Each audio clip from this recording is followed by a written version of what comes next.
Matayo 24 ku murongo wa 12. Uyo muntu nta muriro w'agakiza afise.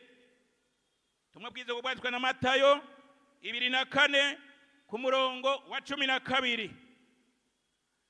Avuga ngo maze kukubugarije buzogwira, urukundo rwa benshi ruzokongerekana. Mwasomye ngo iki? Ruzotimba. Yesu abahezagire. Kukubugarije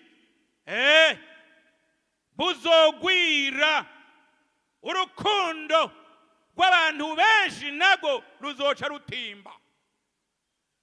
Iyo ikintu gitimbye kagenda kuraba umuntu w'umurwayi ugasanga aratimbye,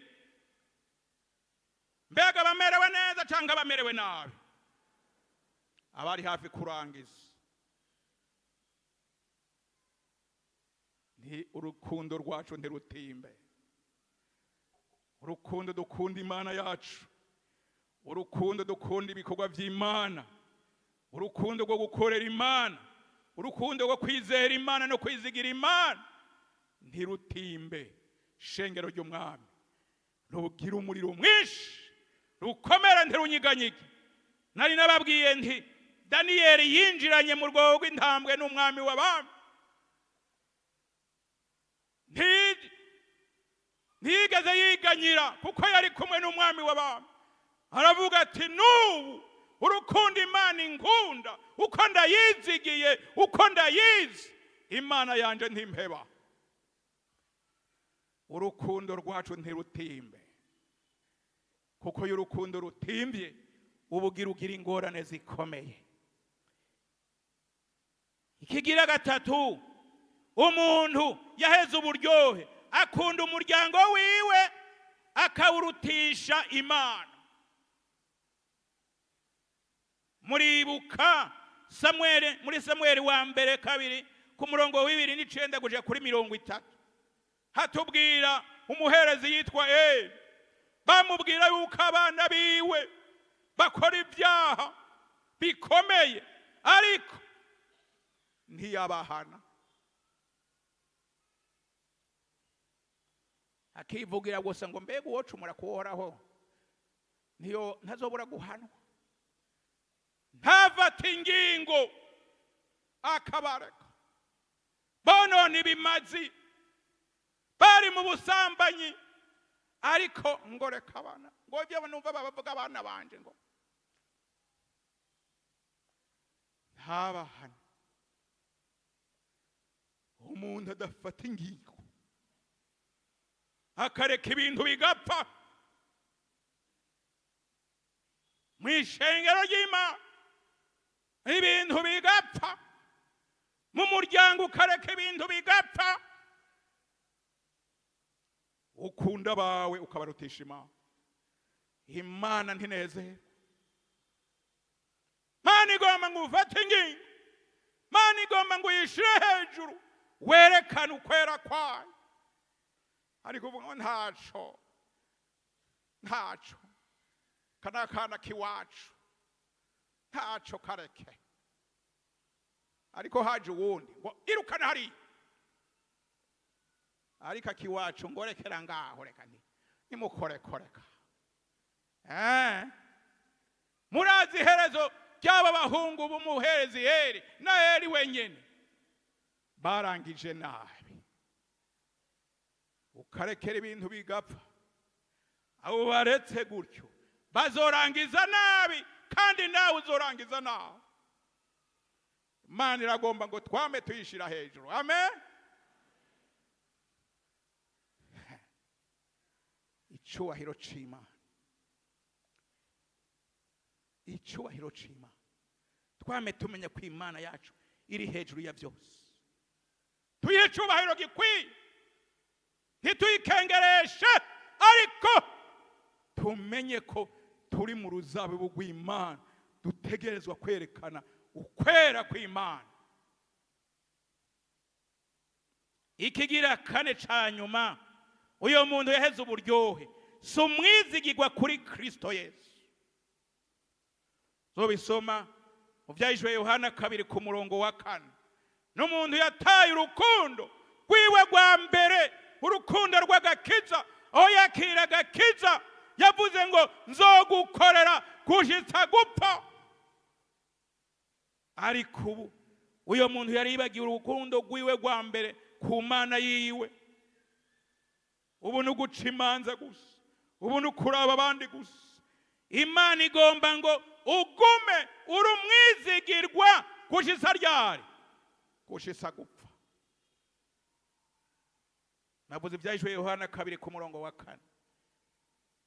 Tuba bizigirwa ku mwami wacu. None rero twokora iki? Muri kino gitondo twokora iki? Dusome mu butumwa bwiza ko bwanditswe na Mariko 8 ku murongo w'itatu na 4 gushika 3:8. Ahamagara ishengero banabigishwa biwe arababarira ati, umuntu niyagomba kunkurikira nagira gute? Niyiyanke. Kwiyanka nukwihana, nukwezwa, nukwiyumvira ku gikorwa c'Imana. Yikorera umusaraba wiwe ankurikire, kuko ugomba gukiza ubugingo bwiwe azobubura, ariko uzoheba ubugingo bwiwe ku bwanje no kubw'ubutumwa bwiza azogira gute? Azobukiza. Kandi umuntu vyomumariye iki kunguka ivyo mw'isi byose niyaka ubugingo bwiwe kwicira? Mbega umuntu yotanga iki ngo acungure ubugingo bwiwe? Kuko umuntu wese bizotera isoni kunyemera no kwemera amajambo yanje yo muri iki gihe c'ubusambanyi kandi c'ikinyabyaha. N'umwana w'umuntu bizomutera isoni kumwemera, azozira afise ubwiza bwa se azananye n'abamarayika biwe. Imana idutumira ngo dukurikire Yesu mu nzira imeze gute? Mu nzira y'umusaraba. Twemere ingorane zidushikiye, ntiduhemuke, ntitwiyonjorore, ntidukate amakorosi, ariko twemere hadushikame, dusenge Imana yacu kandi tuyishingire intahe gushika kw'iherezo. Amen. Turangize Matayo 7, ubutumwa bwiza uko bwanditswe na Matayo 7 24 gushika 27. Avuga ngo kumva no gukora. Matayo 7:24 turashika kuri 27. Uwumva ayo majambo yanje wese akayakora asa n'umuntu ameze gute? Ubwenge yubatse inzu yiwe kuki? Urutara ninde? Ni Yesu wenyene. Yesu niwe rutare rutanyiganyiga.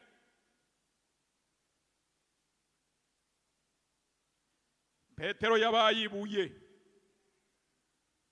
ryo mu rutare.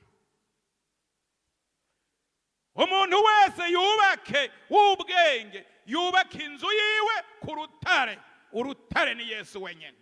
Umbiriza rero, isegenya iragwa, inkukura iratwaza, igihuhuta kirahuhuta, bisurira kuri nyanzu ntiyagwa, kuko yari mase hehe? Ku rutare. Hariho ibihuhuta muri iyi minsi, hariho isegenya,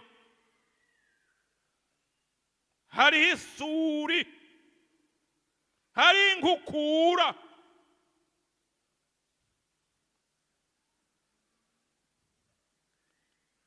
Muri ibi bihe bigoye, muri ibi bihe by'intambara, muri ibi bihe by'ingwara, muri ibi bihe by'inzara, niho umukristo w'ukuri abonekera. Turi ku bipimo.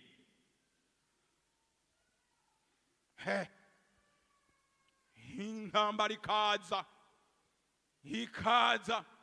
bamwe ukazubona bahemutse, abandi bagahagarara neza, kandi Imana ikabakorera ibikomeye. Amen. Imana igomba ngo twubake ku rutare. Izi suri n'ibihuhuta n'inkukura bije bigasanga turi kuri Yesu, ntutemba ugumuhagaze. Nico gituma n'uyu munsi uri hano, kubera ko ndazi wo guhagarika ngaha ngo ushinge intahe ntitwova ngaha. Hari abantu bafise ibishinga ntahe bikomeye. Amen. Kuko bubatse ku rutare. Umviriza rero,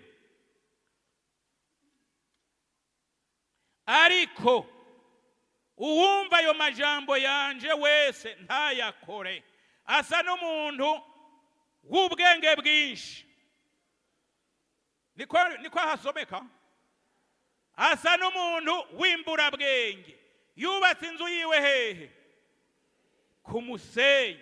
Isegenya iragwa, inkukura iratwaza, igihuta kirahuhuta, bisurira kuri nyanzu, irahagarara, irasenyuka. Murakoze. Kandi isenyeranya ryayo ryabaye rimeze gute? Irikomeye. Oyikararawa abantu biwe ingene bameze. Umvize icyo mpwema ariko arakubwira. Mpwema akubwira ngo iki? Agushingira intahe kw'inzu yawe yubatswe ku rutare canke inzu yawe iri ku musenyi. Twahamagawe ngo twirimbure.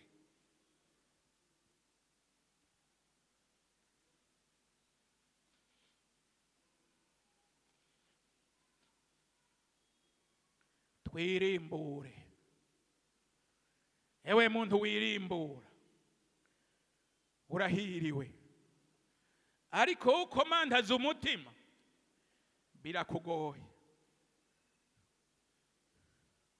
Habaye igihe turiko turagenda, umwe wese yiruka, umuntu araza afata uwundi ku birenge, ngo mbanze unsengere, ngo ngomba kwatura, uwundi nawe ati mpagarare, raba hari inyuma ngene bimeze, mpagarare, ahubwo ndaramirije. Byagenze gute imyaka yose wazi gutunganya ubugingo bwawe ngo mpagarare? Harabaye ingorane. Bene data, tugomba kwirimbura. Umwe wese yirimbure kugira ngo umwami wacu asubire atwandike bushasha. Uyu ni umunsi Imana yaguhaye umwanya ngo uze wirimbure. Ibibanza biriho, ntugire ngo ibibanza byaheze. Bakozi b'Imana murafasha babaje kuri Yesu, bazanye imitwaro. Yesu abaruhure.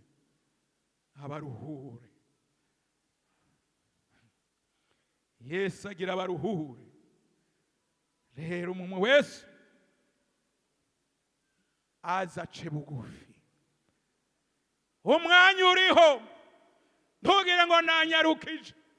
Umwanya uriho. Uyu munsi Imana yagutumiye ngo wirimbure. Haheze igihe kirekire Imana ikuronde. Uyu munsi jewe nabaye ikinyamajwi gusa, nabaye ubwato umwami Yesu ahagaranywe akigisha. Ndi kinyamajwi gusa. Dusabe hano mubwiriza aze abasengere, kandi nawe nuze umwanya uriho, ntugire ngo twanyarukije. Mana Data wa twese uri mu ijuru, ni wewe nyene imbabazi n'ikigongwe n'amahoro. haleluya. Wabambwe ku musaraba wikwegera ko bose, ni zacu ntimba wikoreye, ni yacu mibabaro wakubitiwe. Yesu we, Yesu Umunyanazareti, ngaba abantu bawe baraje bari hano, haleluya. Yesu Umwagazi w'intama w'Imana, baraje mwami bazanye ibyaha, baraje bazanye imitima ibabaye. Haleluya, haleluya, haleluya. Yesu we, nubagirire imbabazi, ubaharire, ubeze amarabaga, ubakure kw'ivyaha. Yesu Umwagazi w'intama w'Imana, ubagirire imbabazi, ivyo bakoze bibi ubibaharire, ubandike mu gitabo c'ubugingo. Amaraso ya Yesu, amaraso ya Yesu, amaraso ya Yesu, amaraso ya Yesu abeze abatunganye, amaraso ya Yesu abeze abatunganye, abakure kwa gasembwa, abakure kwa marabaga, abakure kw'imvyiro, mw'izina rya Yesu. Wihumanurira ubwoko bwawe, wihumanurira abasavyi bawe. Yesu we, Yesu we, Yesu we, ubagirire imbabazi, ubagirire ikigongwe, usubire kubandika mu gitabo c'ubugingo arico co mw'ijuru. Urakoze kubahariye, tubigushimiye mu izina rya Yesu, amina. Mwagize neza, baciye bugufi mwese, murondere umwanya wo kubonana n'abakozi b'Imana, babagira inama ingene bigenzwa mu ngoro y'Imana. Muzoronka impanuro nziza kandi muzogenda mufise amahoro mu mitima. Yesu abahezagire. Hanyuma muri uyu mwanya twagira abagipfukamye, dusabe abarwayi n'abafise ibindi bibazo nabo bavyaguruka aho bari. Umwami Yesu ari ku ngoma, amen. Niwe aganza vyose. Hagarara, hagarara, umwami Yesu nawe akugirire neza. Dusabe hariya mwarimu Pascal aze hano abasengere, namwe mugire ukwizera, kuko umwami wacu ari umwami w'abantu. Mana Data wa twese uri mu ijuru, uri Imana ushoboye byose, uri Imana wuzuye ubuntu, uri Imana wuzuye ukugira neza, uri Imana uharira kandi ugakiza n'indwara z'umubiri, maze gukiza indwara z'imitima n'abaje bafise ubumuga butandukanye, nabo nyene warabagiriye imbabazi, urabakiza indwara, urabamugurura, abandi urabahumura. None ijambo ryawe riri n'ububasha bwo gukiza indwara, bwo gukiza ubumuga mu izina rya Yesu. Aba barahagurutse bizeye ijambo ryawe, kwibibaremereye, kwibibananije, kwibibaruhije, mu izina rya Yesu. Turakubise, turasanganguje ububasha bw'abadayimoni, impwemu mbi zigenda zinyikiza, zigenda zigirira nabi abana b'Imana, katika jina la Yesu, mu izina rya Yesu Kristo. Umuriro wo mwijuru ururuke, ururukuturire, utongore, maze abana b'Imana bagenda ari bazima, bana b'Imana bagenda ari bazima. Yesu zobukoze. Hari n'abafise imitwaro itandukanye bayihagurukiye Mana, nabo nyene ubabera inyishu, munsurizi n'abase bahagurukana amashimwe. Urakoze kubakijije, urakoze kubabereye inyishu, mu izina rya Yesu Kristo umwami n'umukiza, amen.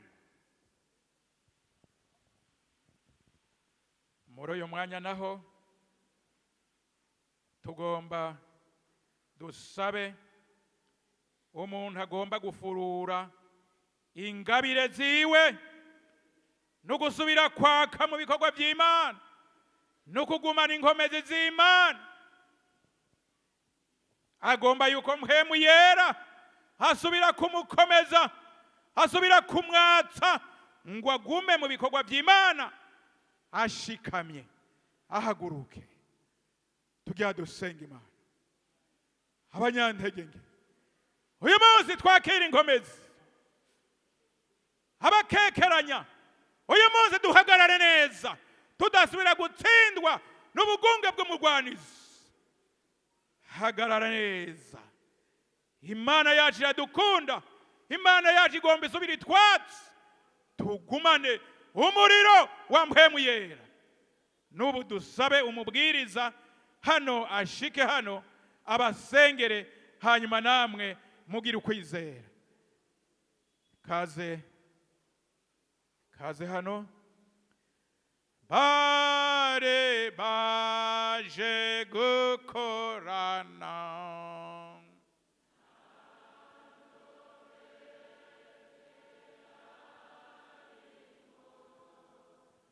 he ni hoy hatumwe n'Imana Amen.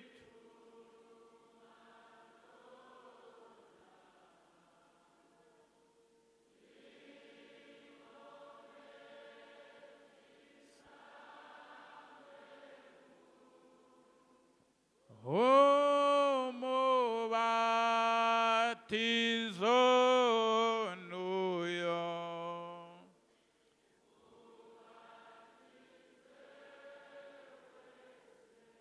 mugorora ibiganza. Imana yacu ibagiriye neza, ibuzuze mu bushobozi, ibaha inkomezi zo kubandanya. Duhagaze neza mu ngoro y'Imana mu bikorwa by'Imana. Kaze mu basengera Imana ibagire neza. Mana yacu, Mana uri mu ijuru, haleluya, haleluya, haleluya, haleluya. Turazanye bano bantu bawe imbere yawe, turabarengukanya abantu bawe imbere yawe, ihanga ryawe, ubwoko bwawe bagomba inkomezi. Ijambo ryawe rivuga ngo abiteze Uhoraho bazokwama biyubura mu nkomezi. Haleluya, haleluya.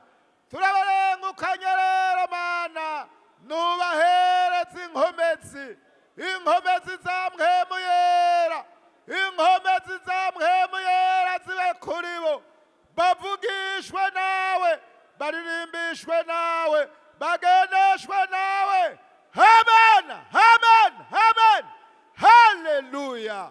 Mw'izina rya Yesu ubahereze inkomezi, ubahereze inkomezi, inkomezi za mpemu yera, ubahereze inkomezi, inkomezi ziva kuri wewe, ubahereze inkomezi, inkomezi, inkomezi, inkomezi, inkomezi. Mw'izina rya Yesu bavugishwe nawe, baririmbishwe nawe, bagendeshwe nawe. Wirukane Satani n'abadayimoni mw'izina rya Yesu. Turatesheje ibitero byose, turatesheje ibitero byose, turatesheje ibitero byose mw'izina rya Yesu, mw'izina rya Yesu, mw'izina rya Yesu, mw'izina rya Yesu, mw'izina rya Yesu, mw'izina rya Yesu, mw'izina rya Yesu, mw'izina rya Yesu.